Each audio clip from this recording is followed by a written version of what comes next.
चेतावनी, ये वीडियो केवल मनोरंजन के उद्देश्य से बनाया गया है।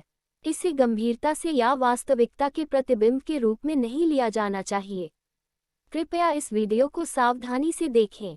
छोटा चेतन का भूत। छोटा चेतन एक जिज्ञासु लड़का था। उसे अपने घर के पीछे पुराने परित्यक्त घर का पता लगाना पसंद था, भले ही उसके माता पिता ने उसे ऐसा न करने की चेतावनी दी थी।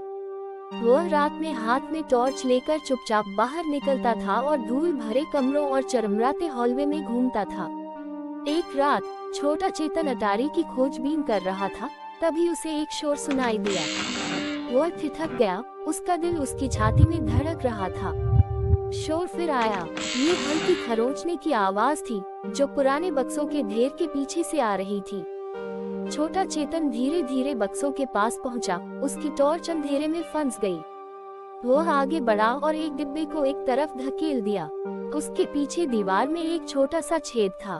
छोटा चेतन ने छेद में झांका। पहले तो उसे कुछ दिखाई नहीं दिया, लेकिन फिर उसे कुछ हिलती हुई चीज दिखी। यह एक छोटी काली आकृति थी, जो एक संकरी सुरंग के फर्श पर तेजी से घूम रही थी। छोटा चेतन एक क्षण के लिए झिझका। क्या उसे अंदर जाना चाहिए? वह डरा हुआ था, लेकिन उत्सुक भी था। उसने एक गहरी सांस ली और सुरंग में रेंग गया। सुरंग अंधेरी और संकरी थी। छोटा चेतन बमुश्किल देख पा रहा था कि वह कहाँ जा रहा है। उसे अपने हाथों और घुटनों के बल रेंगना पड़ता था, और उसे सावधान रहना पड़ता था कि उसका सिर निचली छत से न टकराए। अनंत काल जैसा महसूस होने के बाद छोटा चेतन सुरंग के अंत तक पहुंच गया। उसने स्वयं को एक छोटे अंधेरे कमरे में पाया। एकमात्र रोशनी दीवार की दरार से छनकर आती चांदनी के एक टुकड़े से आ रही थी। छोटा चेतन कमरे में फर्नीचर की आकृतियां पहचान सकता था। कमरे के एक कोने में एक बिस्तर, दूसरे कोने में एक ड्रेसर और बीच में एक रॉकिंग कुर्सी थी। छोटा चेतन धीरे धीरे रॉकिंग चेयर के पास पहुंचा। वह कुर्सी पर बैठी एक आकृति को आगे पीछे हिलते हुए देख सकता था। यह आकृति कंबल से ढकी हुई थी, इसलिए छोटा चेतन उसका चेहरा नहीं देख सका। नमस्ते, छोटा चेतन फुसफुसाया। आकृति ने हिलना बंद कर दिया और छोटा चेतन की ओर मुड़ गई। छोटा चेतन भयभीत होकर हौंफने लगा। आकृति का चेहरा पीला और दुबला पतला था। उसकी आंखें धंसी हुई थी और उसका मुंह खुला हुआ था। इसकी त्वचा इसकी हड्डियों के ऊपर कसकर फैली हुई थी और इसकी नसें सतह के नीचे दिखाई दे रही थी। आप कौन हैं? छोटा चेतन ने कांपती आवाज में पूछा। मैं वही हूँ जो तुम्हारा इंतजार कर रही थी, आकृति ने कर्कश आवाज में उत्तर दिया। मेरा इंतजार कर रहे हो? क्यों? छोटा चेतन ने पूछा। क्योंकि आप चुने गए हैं, आकृति ने कहा। आपको एक गेम खेलने के लिए चुना गया है। किस प्रकार का खेल? छोटा चेतन ने पूछा। जीवन और मृत्यु का खेल, आकृति ने उत्तर दिया। यदि आप जीतते हैं तो आपको अनगिनत धन और शक्ति से पुरस्कृत किया जाएगा, लेकिन यदि आप हार जाते हैं तो आपको मृत्यु से भी बदतर भाग्य भुगतना पड़ेगा। छोटा चेतन सकपका गया। वह गेम तो नहीं खेलना चाहता था, लेकिन उसे ये भी डर था कि अगर उसने मना कर दिया तो क्या होगा। मुझे क्या करना है? उसने पूछा। आकृति ने कहा, आपको 3 चुनौतियां पूरी करनी होंगी। यदि आप तीनों में सफल हो जाते हैं तो आप गेम जीत जाएंगे, लेकिन यदि आप उनमें से किसी एक में भी असफल हो जाते हैं तो आप मर जाएंगे। छोटा चेतन ने सिर हिलाया। मैं कोशिश करने को तैयार हूँ, उन्होंने कहा। अच्छा, आकृति ने कहा। फिर खेल शुरू होता है। आकृति खड़ी हुई और छोटा चेतन की ओर चल दी। छोटा चेतन पीछे हट गया, लेकिन आंकड़ा आता रहा। उसका एक हड्डीदार हाथ बढ़ा और छोटा चेतन के माथे को छू गया। छोटा चेतन को अपने शरीर में ऊर्जा का एक झटका महसूस हुआ। वो पहले से कहीं अधिक मजबूत और तेज महसूस करने लगा।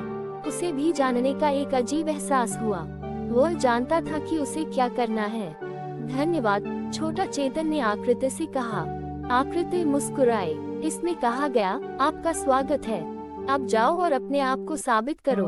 छोटा चेतन मुड़ा और सुरंग के रास्ते वापस भाग गया। वह अटारी से निकला और जल्दी से घर चला गया। छोटा चेतन उस रात बिस्तर पर जागते हुए उस खेल के बारे में सोच रहा था जिसे खेलने के लिए वह सहमत हुआ था।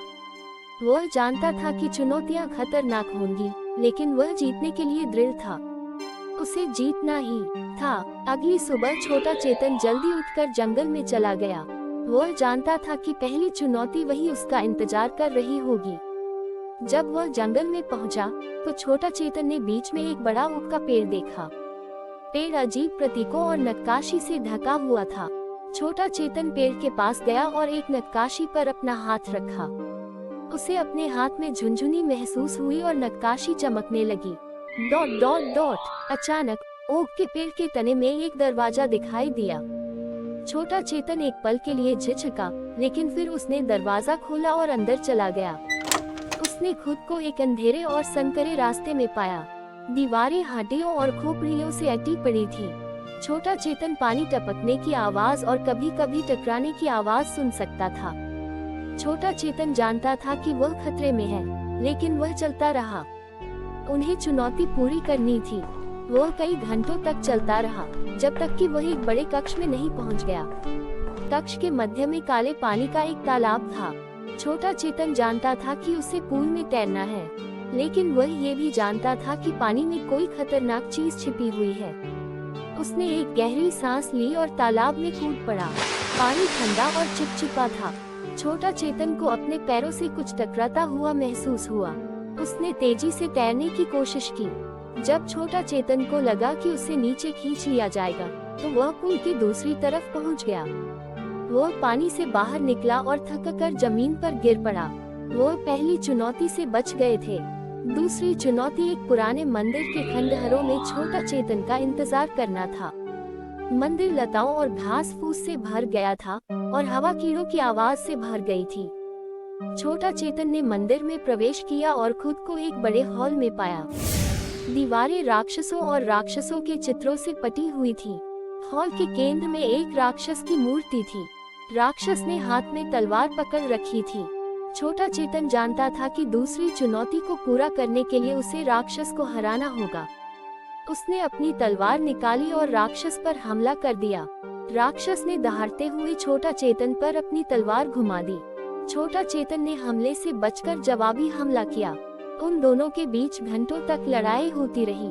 छोटा चेतन कई बार घायल हुआ, लेकिन उसने हार नहीं मानी। आखिरकार छोटा चेतन एक ऐसा प्रहार करने में कामयाब रहा जो दानव के दिल में लगा।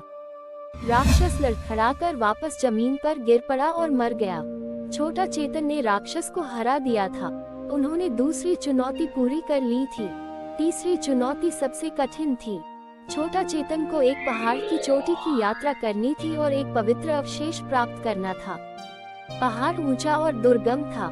छोटा चेतन को पथरीले इलाके से होकर गुजरना पड़ा और उफनती नदियों को पार करना पड़ा। उन्हें तत्वों से भी जूझना पड़ा।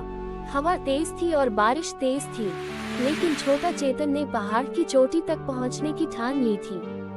उन्हें चुनौती पूरी करनी थी। कई दिनों की कठिन चढ़ाई के बाद आखिरकार छोटा चेतन पर्वत की चोटी पर पहुंच गया।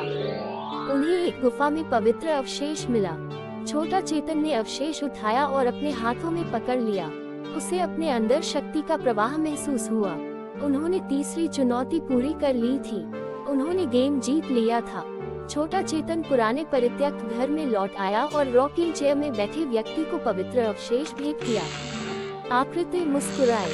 बहुत बढ़िया छोटा चेतन, इसमें कहा गया। आपने गेम जीत लिया है। मेरा इनाम क्या है? छोटा चेतन ने पूछा। आकृति ने कहा, आप जो चाहे वह पा सकते हैं। छोटा चेतन ने एक पल के लिए सोचा। उन्होंने कहा, मैं दुनिया का सबसे शक्तिशाली व्यक्ति बनना चाहता हूँ। आकृति ने सिर हिलाया। इसमें कहा गया, आपकी इच्छा ही मेरा आदेश है। आकृति ने फिर से छोटा चेतन के माथे को छुआ। छोटा चेतन को अपने शरीर में शक्ति का संचार महसूस हुआ। वो पहले से कहीं अधिक मजबूत और शक्तिशाली महसूस करने लगा। आकृति ने कहा, अब आप दुनिया के सबसे शक्तिशाली व्यक्ति हैं। आगे बढ़ो और अपनी शक्ति का बुद्धिमानी से उपयोग करो। छोटा चेतन ने आकृति को धन्यवाद दिया और घर से निकल गया। वह बाहर सूरज की रोशनी में चला गया और एक गहरी सांस ली। वह अब दुनिया का सबसे शक्तिशाली व्यक्ति था।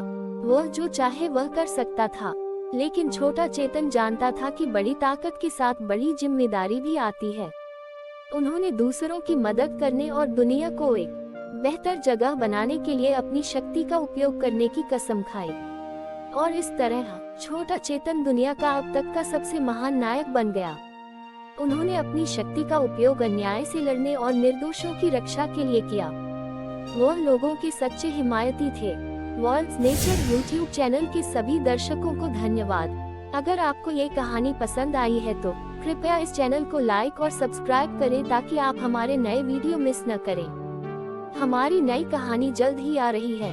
तब तक के लिए अलविदा और अपना ख्याल रखें।